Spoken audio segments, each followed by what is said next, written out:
Salve, salve, muito bem, muito boa tarde a todos vocês que me acompanham neste exato momento. Meu nome é Luiz Gustavo e está começando a última edição do ano, do Super Notícias deste ano de 2021.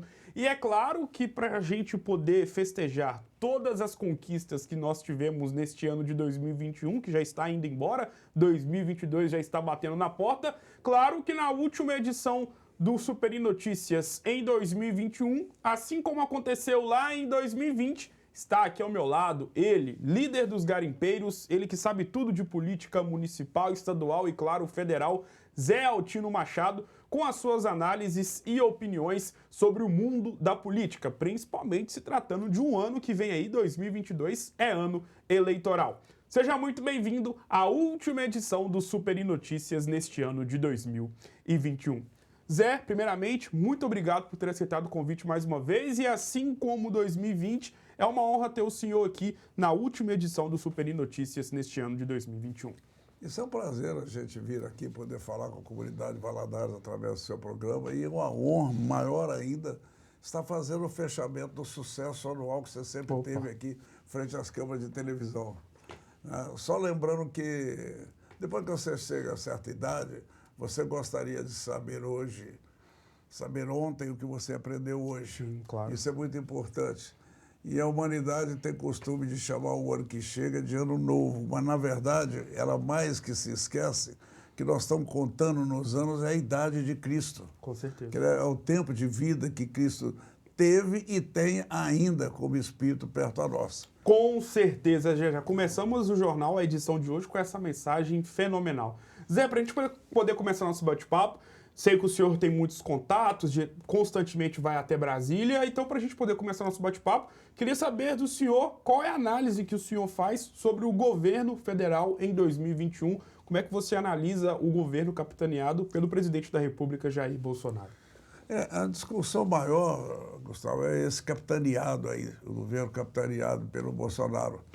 Esse último discurso que fez aí o Fux, o Supremo Tribunal Federal, deixou muito a desejar, porque nós não conhecíamos essa coisa do Supremo ser isso que ele disse.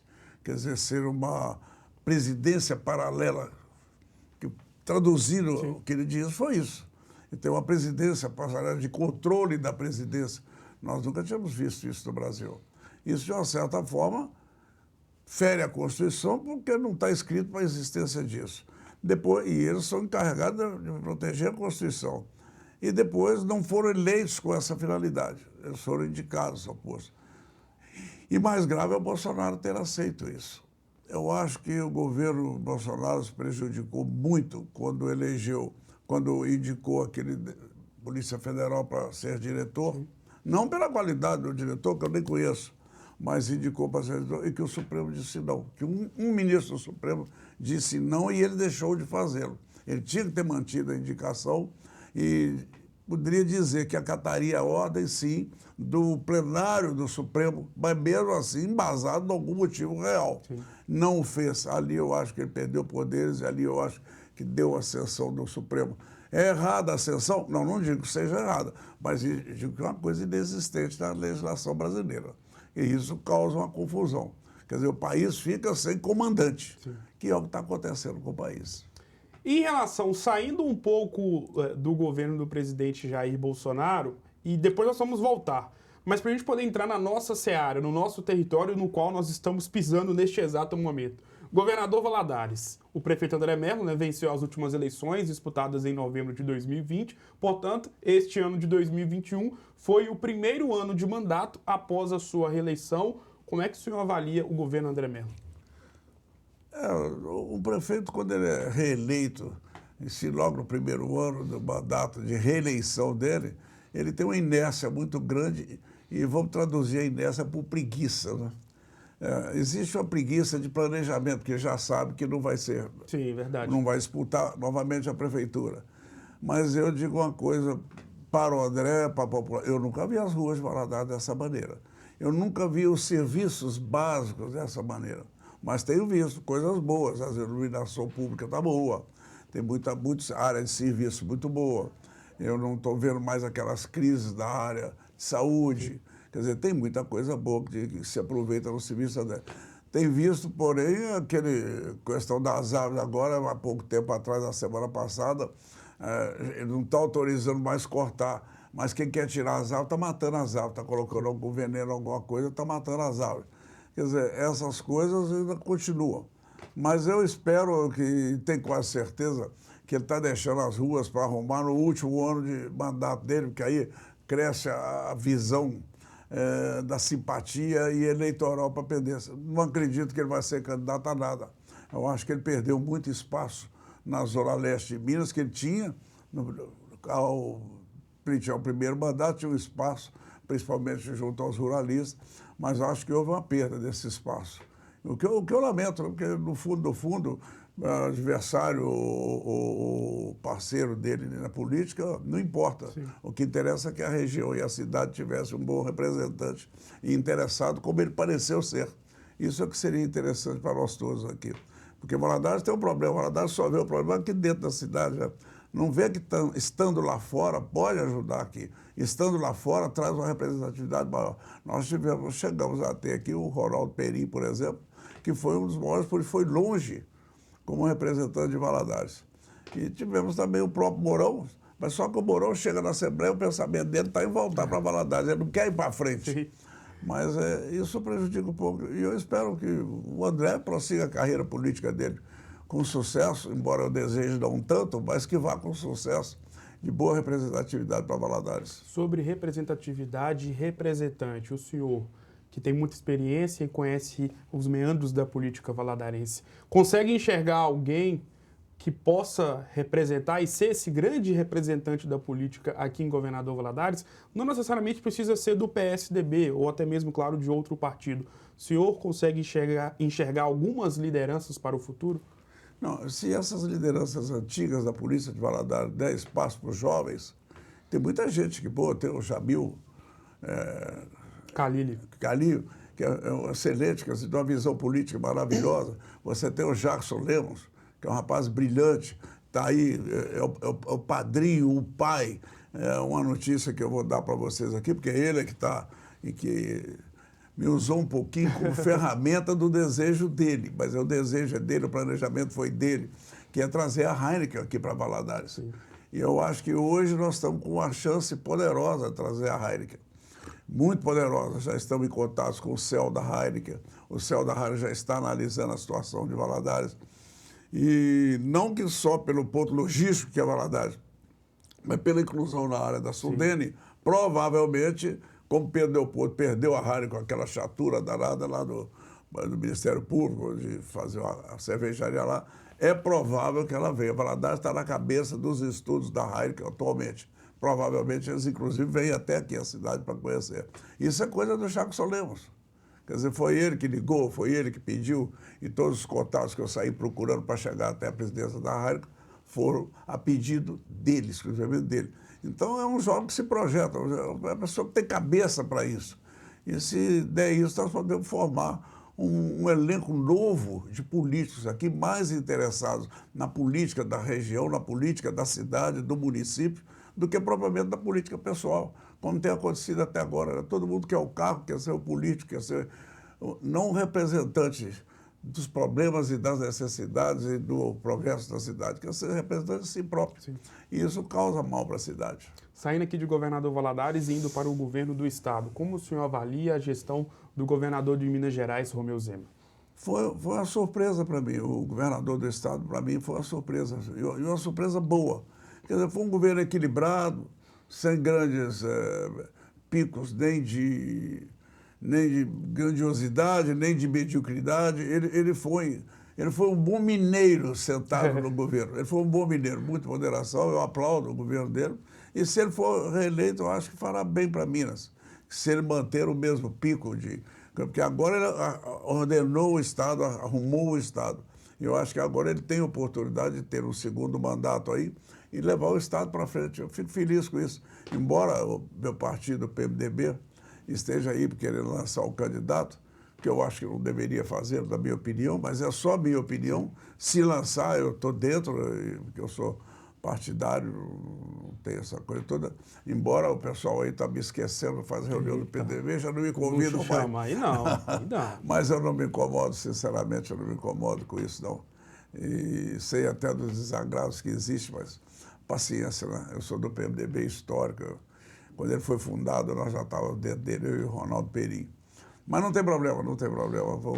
Vamos ver. Mas eu rezo muito que o Estado continue firme, sólido, tranquilo como está, sem arrancos e novidades políticas. Sobre política e sobre o governo do Estado, e aí eu vou me referir em relação a um nome que é muito cogitado para disputar o governo do Estado em 2022. Falo do prefeito de Belo Horizonte, Alexandre Calil. O senhor vê ele com potencial para poder bater o Zema, principalmente mediante a todos esses elogios que você fez ao atual governador do Estado?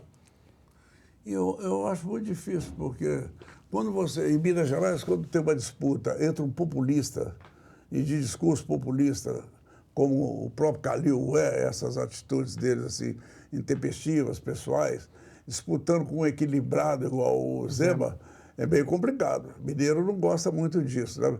Mineiro não gosta muito dessas bravatas. Embora ele tenha aí o posto de ex-presidente do Atlético, que conseguiu realmente levantar. Só que você levantar um Atlético com o discurso do Calil não é difícil. Verdade. Porque eles são até parecidos, né?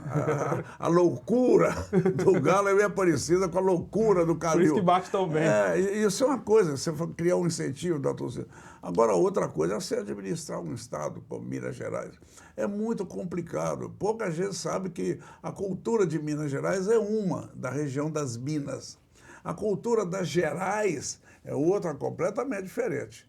E a cultura das Gerais não combina muito com a do Calil. Sim. Quer dizer, é uma coisa mais estável, mais conservadora. A parte conservadora de Minas Gerais, a não ser a familiar, é a das Gerais. Não é das Minas. É das Minas até um pouco avançada para as ideias. Mas eu acho que o Zema leva essa com toda a tranquilidade do mundo, porque vai se dizer o quê contra a administração dele? Nada. Nada. Você não tem nada a se opor e a condenar e a registrar como ruim. Sim. O governo dele, você não tem. Então, tem que se aplaudir. Embora até o Toninho me ache de esquerda, né? O que eu não sou. Eu só represento uma massa que trabalha, mas que não é nem toda autônoma, toda a relação capital-trabalho é a mesma da Universal de pesca no mundo, mas eu olho muito para o lado dos outros. Mas é bom que se saiba que eu fiquei assim olhando para o lado dos outros, porque a gente, depois que a gente é preso, depois que a gente perde filho, a gente muda muito a visão da gente. A gente começa a olhar para as pessoas do lado da gente. E isso não me faz absolutamente ser de esquerda. Eu olho as boas qualidades que as pessoas têm, como o Leonardo Monteiro. Claro. Gosto mais do Leonardo. Quem tem algo a dizer do Leonardo, depois de tantos mandatos seguidos de vereador e de deputado, eu tenho que aplaudir. E essa é a verdade. Eu reconheço que teve bons serviços prestados, não só a Valadares, tem muitas cidades no entorno de Valadares, ao quais o Leonardo prestou seu trabalho, sua representatividade, a usou a benefício delas, como o próprio Samaritano. Sim, ajudou muito também o Samaritano. Eu agradeço publicamente ao Leonardo as participações dele. E como os outros deputados também, Euclides e todos eles, cada um tem sua dosagem de ajuda para a cidade. Para a gente poder voltar no primeiro tópico do nosso bate-papo, o senhor fez questão de falar em relação à postura combativa do STF em relação ao governo federal, e o senhor fez questão de falar que isso nunca aconteceu na história do Brasil. Aonde é que isso vai parar? Essa postura tão combativa do STF em relação ao governo federal? O senhor teme por alguma coisa? Nós temos algumas coisas nós temos graves. Eu acho que um juiz, se você parar para pensar, um juiz não é uma pessoa comum como nós todos. Não? Eu acho que um juizado numa pessoa, uma pessoa investida da toga de juiz, aquilo é um sacerdócio.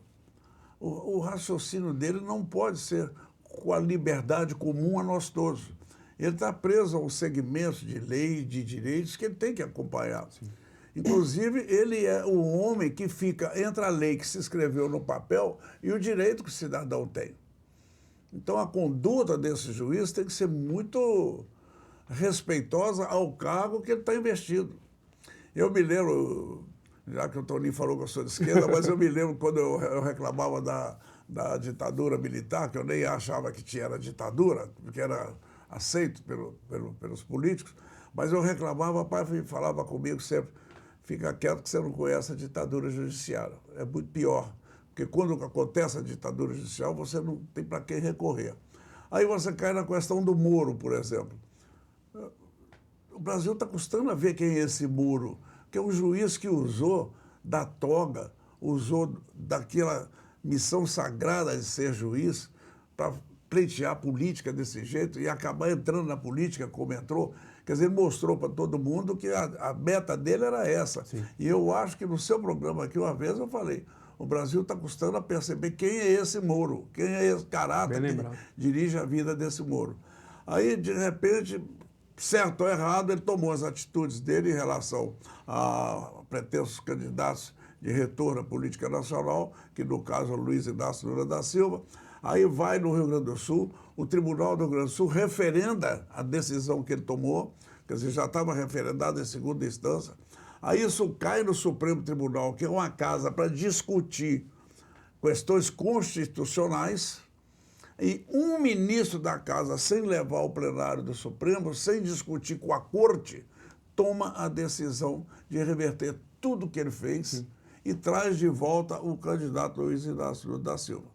Eu não digo se é certo ou errado ou não a volta, eu estou falando em termos da atitude do ministro. Aí ele vai, coloca lá, anula tudo que o outro fez. Esse cidadão que é ministro da Corte Suprema anulou o que o primeiro juiz fez, depois de anos de investigação, anulou o que o Tribunal do Rio Grande do Sul fez, depois de tempos de investigação, quase um ano, e com uma canetada só ele reverteu e mexeu com toda a política nacional. Sim. Mexeu, inclusive, com o comportamento do presidente que está no cargo, porque passou a olhar a possibilidade, mexeu, inclusive, com o pessoal que apoia o presidente, que tem medo do retorno aí sim, da esquerda de volta ao poder. Aí vem de lá, vem o Luiz Inácio Lula da Silva, o discurso de campanha dele que eu tenho ouvido aí, eu tenho ouvido, sim. É ele que fala. Claro. Eu vou voltar porque eu quero botar comida no prato brasileiro. Picanha novamente. Mas a eleição não é para garçom, a eleição é para ser presidente da República. Verdade. Quer dizer, garçom nós não precisamos. Eu acho que nós temos que voltar, sim. Quem tem que botar comida no prato brasileiro é o trabalho. O trabalho é quem tem que botar comida no seu prato. É ele que vai te dar, não é só o alimento, ele vai te dar a dignidade de vida. É o trabalho, não é o político. Aí nós estamos acostumados. Quer dizer, você parar para pensar, uma das melhores profissões no Brasil hoje é pai. É pai. Se você parar para pensar, essa política populista, esse preço da democracia no Brasil está alto demais. Para ganhar voto, o que eles fizeram para ter votos? Criaram, por exemplo, Bolsa Família. Nasceu criança, tem que dar dinheiro. Quer dizer, eu conheço famílias e famílias que o negócio do pai é fazer filho. E ele está aposentado em cima do dinheiro que ele recebe. Ele tem 9 filhos, cada um recebe um tanto. Quer dizer, a escola é de graça, o médico é de graça, o ensino é de graça, tudo é de graça.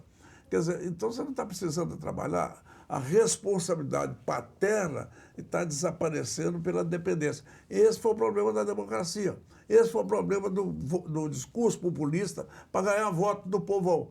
Aí o povão, que é carente, sim, porque nós temos um degrau muito grande entre a cultura de quem estudou e quem não estudou no Brasil, esse povo que é carente pega voto no discurso desse.